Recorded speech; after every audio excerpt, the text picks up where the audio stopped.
आज हमारे बीच ऋचा अग्रवाल, जो इस बार के आरजेएस के एग्ज़ाम में 2021-22 का जो एग्ज़ाम था उसमें 5वीं रैंक से चयनित हुई है, 5th रैंक से। ऋचा अग्रवाल को मेरी तरफ से बहुत बहुत शुभकामनाएं इस है वो गोल को अचीव करने के लिए, इस सफलता को अर्जित करने के लिए और इतनी बढ़िया रैंक से सेलेक्ट होने के लिए।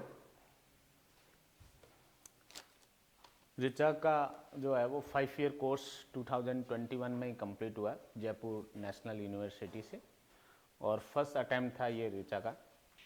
और फर्स्ट अटैम्प्ट में वो ईश्वरीय कृपा और इनकी मेहनत, पेरेंट्स के आशीर्वाद वगैरह से जो है वो बढ़िया रैंक से वो चयनित हुई। और इससे पूर्व जो है वो 5 ईयर कोर्स से पहले कॉमर्स बैकग्राउंड है ऋचा का। 12th में जो है ऑप्शनल सब्जेक्ट के अंदर कॉमर्स है वो रहा है।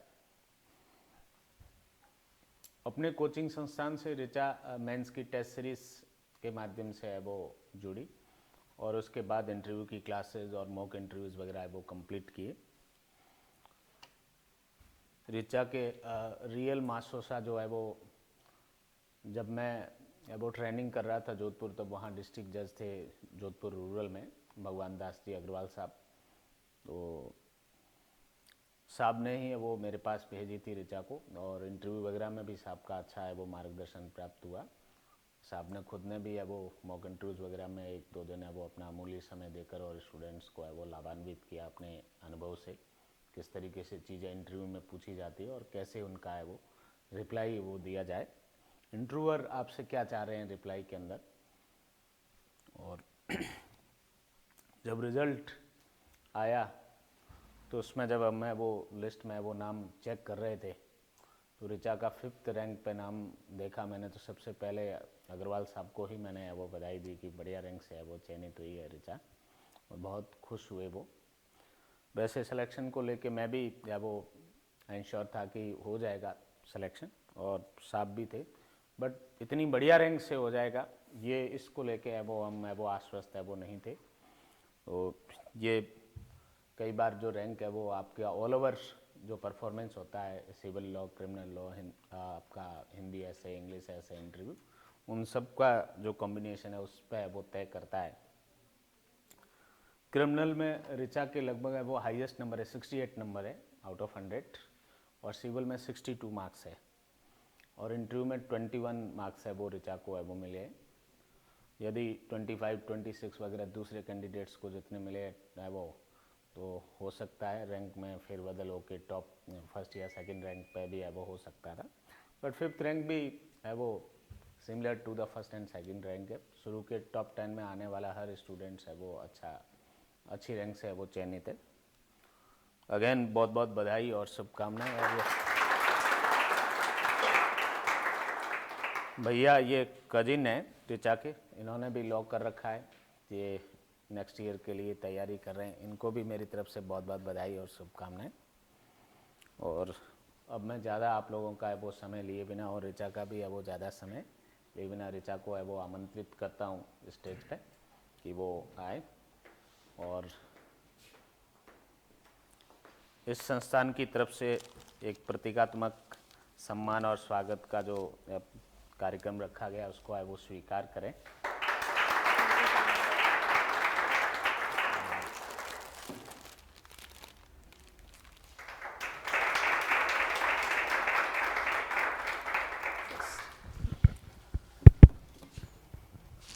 अब मैं इसी कड़ी के अंदर है वो ऋचा को आमंत्रित करता हूँ कि वो अपनी सफलता की यात्रा के बारे में वो आपसे अपने वो विचार है वो साझा करें कि ऋचा ने किस तरीके से वो तैयारी की 1 ईयर के अंदर जो है वो फर्स्ट अटैम्प्ट में इतनी बढ़िया है वो रैंक से है वो सेलेक्ट हुई।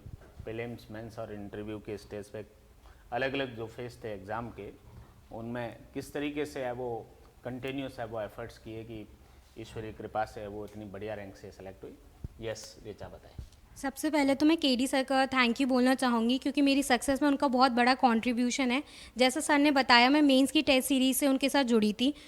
जो मेरे लिए बहुत हेल्पफुल रही, क्योंकि जो सर की टेस्ट सीरीज़ है वो होलसम है, उसमें प्रीवियस ईयर के क्वेश्चंस भी मिलेंगे आपको, प्रैक्टिकल क्वेश्चंस भी मिलेंगे और थियोरेटिकल क्वेश्चंस भी मिलेंगे, तो आपको पता चल जाएगा हर तरह के आंसर को किस तरीके से अटैम्प्ट करना है। और स्पेशली इंटरव्यू में बहुत हेल्प करी सर ने, जो भी माइन्यूट मिस्टेक्स हैं वो उन्होंने मुझे बताई और उनको मेरे को करेक्ट करने का मौका मिला, ना केवल मेरे को बल्कि हर बच्चे पे उन्होंने पर्सनली फोकस किया। So sir thank you so much. अगर हम स्टेज बाय स्टेज बात करें तो सबसे पहले प्री के लिए आपको बैरक पे कमांड होनी ही चाहिए, क्योंकि राजस्थान में बहुत इंपॉर्टेंट रोल प्ले करता है, माइन्यूट चीज़ें पूछ लेते हैं। एक जुडिशरी में पूछा गया था क्वेश्चन कि सेक्शन 357A है, तो उसमें क्वेश्चन आया था कि state government in coordination with central government और state government in collaboration with central government, तो आपको पता होना चाहिए कि कोऑर्डिनेशन लिखा हुआ है या कोलैबोरेशन लिखा हुआ है, तो आपको माइन्यूट चीज़ें याद होनी चाहिए, कितने दिन हैं, कौन सी रैंक का ऑफिसर होना चाहिए, वो सारी चीज़ें आप अच्छे से पढ़िए।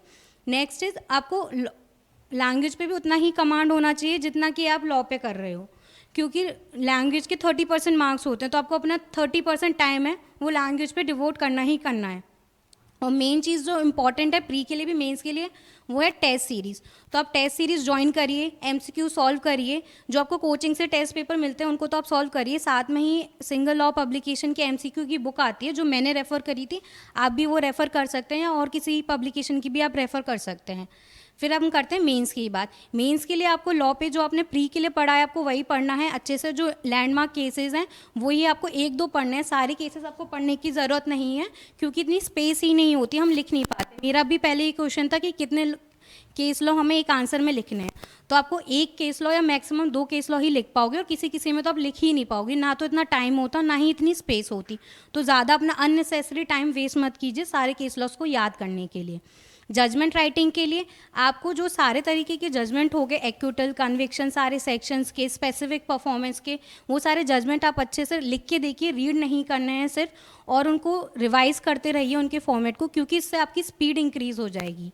ऐसे इसके लिए सभी लोग बताते हैं, मेरा भी यही होगा कि आप एडिटोरियल्स को पढ़िए, उससे आपको एक तो रीसेंट टॉपिक्स का आइडिया लग जाएगा क्या क्या रीसेंट टॉपिक्स है, और आपको मैटर भी पता चलेगा जो आपको पेपर के टाइम पे याद आ जाएंगे। अभी आपको ये लगेगा मैं सिर्फ रीड कर रहा हूँ या कर रही हूँ, उस टाइम पे कैसे याद आएंगे, मुझे भी लगता था, पर आप जब पेपर लिखते हो तो आपको याद आ जाती है। मैंने एक ऐसे कैपिटल पनिशमेंट का एक बार ही पढ़ा था, तो मुझे उसमें कौन सी कंट्री हैं, कितनी कंट्री ने अबॉलिश किया हुआ है कैपिटल पनिशमेंट को, वो भी मुझे याद था सिर्फ एक बार रीड करने से, तो आपको भी याद हो जाएगा, तो उसकी आप टेंशन मत लीजिएगा। और साथ में ही आपको मेंस की टेस्ट सीरीज़ पर बहुत फोकस करना है, क्योंकि अगर आपका पेपर ही छूट गया तो आपकी मार्किंग ही 90 में से होगी, अगर 10 नंबर का एक जजमेंट छूट गया, और मोस्ट ऑफ द लोगों का छूटता ही छूटता है, मेरे कई फ्रेंड्स का भी छूटा था, आप लोगों का भी छूट सकता है, इसलिए मेंस की टेस्ट सीरीज़ पर बहुत फोकस करिए। जितनी से जल्दी आप अपना आंसर कंप्लीट करोगे उतना ही आपके लिए बेटर होगा। अगर आप अपना 3 घंटे में अगर घर पे कर पा रहे हो तो समझ लीजिए वहाँ पे आपको 3 घंटे 15 मिनट लगेंगे, 3 घंटे नहीं लगेंगे, तो 2.5 घंटे तक अपने घर पे या कोचिंग पे आप उसको कंप्लीट करने की कोशिश करिए।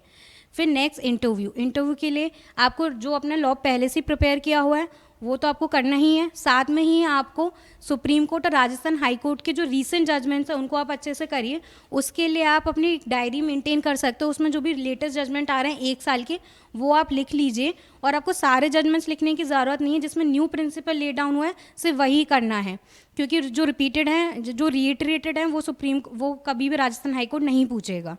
और साथ में ही आपको अपनी स्टेट की जीके भी याद करनी है, राजस्थान की, क्योंकि पहले तो सिर्फ हम होम डिस्ट्रिक्ट की जीके याद कर लेते थे, वही इनफ होता था, पर इस बार काफ़ी क्वेश्चन पूछे गए स्टैटिक जीके से राजस्थान की, कौन सा किला कहाँ पर है, कौन सा युद्ध कब हुआ था, किसको किसने मारा, इस तरह के क्वेश्चन भी पूछे गए इस बार, तो आपको अच्छे से वो ध्यान रखना है, और आप अपने मेंस के टाइम से ही प्रिपेयर करना चालू कर दीजिए स्टैटिक, क्योंकि हम जब राजस्थान के एसेस पढ़ते हैं तो काफ़ी मैटर तो वहीं पे कवर हो जाता है, और बाकी थोड़ा सा आप इंटरव्यू के हिसाब से पढ़ के चलिए, क्योंकि आपको जब आप प्रिपरेशन स्टार्ट करो तभी से सोचिए मेरा लास्ट अटैम्प्ट है, तभी आप फर्स्ट अटैम्प्ट में क्लियर कर पाओगे। Thank you. जैसा बताया रिचा ने, आप इंटरव्यू का जो सिलेबस है उसको फोकस करिए, उसमें आप देखेंगे राजस्थान डायग्लॉट्स, जो राजस्थान की बोलियां हैं उस पर वो क्वेश्चन पूछते ही पूछते हैं, ये जो आपके कस्टम्स है, लोकल कस्टम्स राजस्थान के, उस पर क्वेश्चन पूछते ही पूछते हैं। ज़रूरी नहीं है कि उस एरिया का कस्टम पूछे जहाँ से आप हो, उदयपुर से आप हो, आपको हो सकता है भरतपुर, धौलपुर या इधर किसी रीजन में सीकर झुंझुनू की तरफ कोई कस्टम चलता है वो पूछा जा सकता है, आपको जैसलमेर, बाड़मेर, बीकानेर, जोधपुर उस रीजन में चलने वाला कोई कस्टम पूछा जा सकता है। तो राजस्थान के कस्टम्स जो है वो आपको पता होने चाहिए, राजस्थान की बोलियाँ पता होनी चाहिए, यहाँ का कल्चर है वो पता होना चाहिए आपको। कुछ चीज़ें और जैसे किले हैं, युद्ध है, और महत्वपूर्ण राजस्थान का एकीकरण है, और राजस्थान से जुड़ी और लेटेस्ट जो बर्निंग कुछ चीज़ें, अपॉइंटमेंट वगैरह, चीफ जस्टिस है, गवर्नर है, लॉ सेक्रेटरी है, या आपके स्टेट लीगल सर्विस अथॉरिटी के चेयरमैन है, ह्यूमन राइट कमीशन के चेयरमैन है, स्टेट वीमेन कमीशन के चेयरमैन है वगैरह, SC/ST के कोई कमीशन है तो उनके चेयरमैन वगैरह, नेशनल लेवल के भी। तो इस तरीके की चीज़ें जो है वो पूछते हैं। तो उसको सिलेबस को एक बार इंटरव्यू का, वो तो जब इंटरव्यू का स्टेज आएगा तब देखा जाएगा, और उसको ही देखकर वो क्वेश्चन पूछते हैं। तो इसलिए सबसे पहले तो आपको ये पता होना चाहिए कि इंटरव्यू में उन्होंने क्या क्या चीज़ें मेंशन कर रखी है, उसको सबको तैयार करनी है। आपको अलग अलग जगह बोली जाने वाली बोलियाँ, अलग अलग जगह पे जो भी रूढ़ियाँ वगैरह, हम कोचिंग संस्थान भी इसके लिए मैटर है वो प्रोवाइड करते हैं। मैंने इस बार दिए भी थे मैटर और अपलोड भी किया था एप्लीकेशन पर, और खूब स्टूडेंट से हमने क्लास में भी बहुत सारी चीज़ें डिस्कस कर ली थी, मॉक में पूछ भी ली थी, और हूबहू वो सारी चीज़ें वो इंटरव्यू में बहुत सारे कैंडिडेट से पूछी गई। आपकी कोई क्वेरी हो ऋचा से, कुछ भी है वो आपको pre mains interview, Hindi language, English language, grammar या ऐसे राइटिंग, किसी भी तरीके से कोई आपकी क्वेरी हो, कुछ पूछना हो तो बताएं। तो स्टडी का टाइम कैसे पढ़ते थे, लिख के याद करते थे, पढ़ने से वो कर रहे थे, डायरेक्ट डिस्कशन ज़्यादा था, जो कुछ भी था आप वो पूछ सकते हैं। पूछना किसी को, और जिसको पूछना है माइक वगैरह का यूज करके पूछें। लीजिए आप लोग।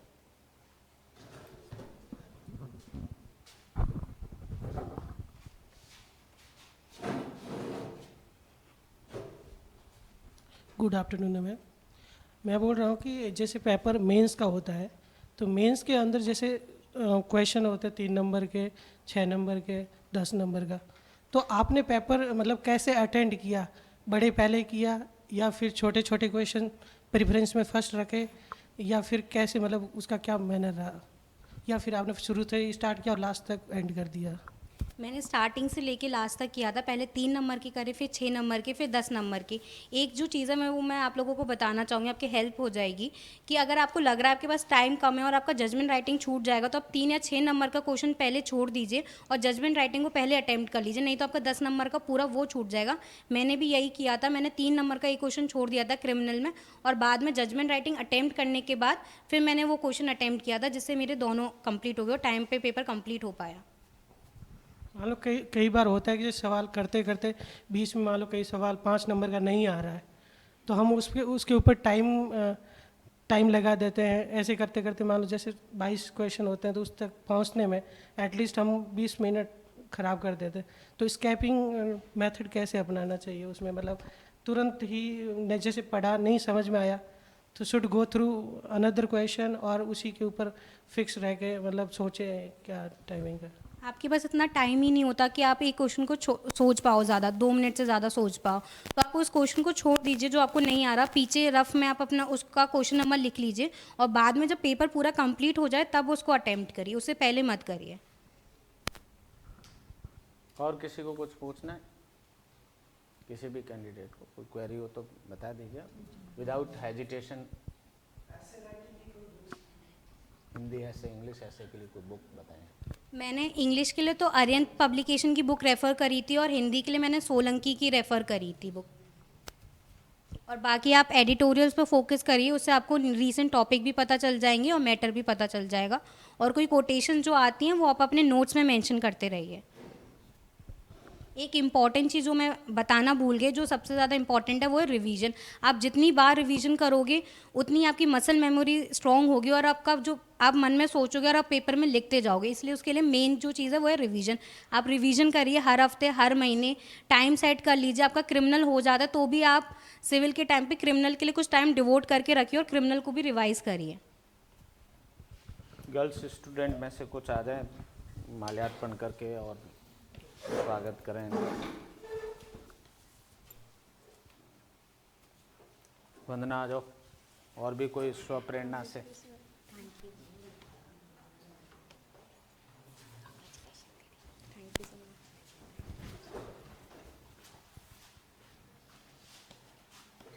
और कोई?